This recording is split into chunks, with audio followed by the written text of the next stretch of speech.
Hallo, da bin ich wieder mit der neuesten Ausgabe Gerd Lange erzählt.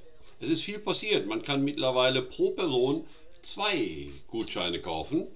Das ist natürlich eine tolle Sache. Das heißt, auch die große Anschaffung für die Familie steht an. Der große Flatscreen TV, eine Waschmaschine oder was auch immer. 1.000 Euro, kein Problem, wenn Sie Vater, Mutter und 3 Kinder sind. Das sind dann 5 Personen mal 2 Gutscheine, sprich 1.000 Euro.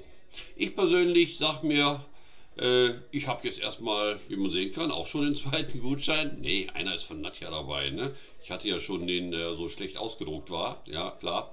Aber ich habe einen tollen Bummel durch die Stadt gemacht und da gibt es immer richtig tolle Sachen, die man kaufen kann. Und wenn ich irgendwas sehe, dann gehe ich da rein in den Laden, den Gutschein hingehalten, ping, abgebucht und da komme ich direkt zu einem tollen Weihnachtsgeschenk. Dieses Buch hier, Du mein Geldern von Gerd Hallmanns. Das ist eine tolle Sache. Gerd Hallmanns ist ja bekannt für den historischen Verein von, ja, sagen wir mal, tiefschürfenden geschichtlichen Sachen. Aber das ist ein Buch, das ist wirklich mitten aus dem Leben. Da ist Straßenmalwettbewerb drin, da ist Geldern sein Festival drin, Straßenparty, Leben pur, was so in unserer Stadt passiert. Also wirklich lesenswert für jeden. Und jetzt im Lockdown hat man ja Zeit, sowas zu lesen. Ist doch vielleicht eine tolle Sache. Also da bin ich mit los. Ping, war ich im Bücherkoffer, habe das Buch gekauft. Das gibt es übrigens auch bei Koik. Und natürlich wichtig beim historischen Verein.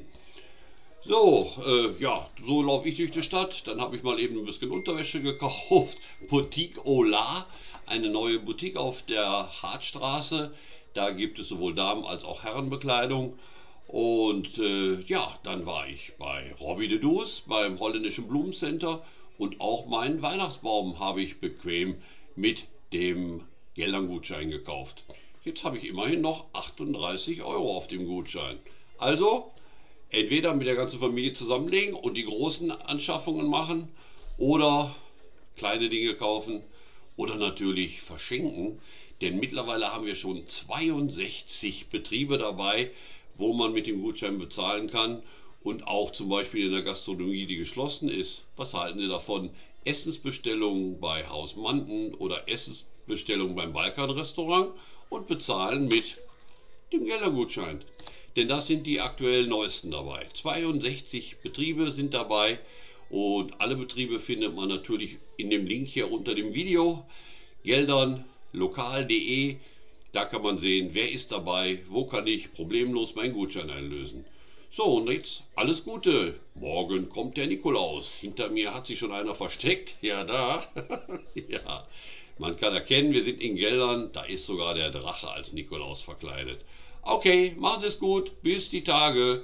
Gerd Lange erzählt.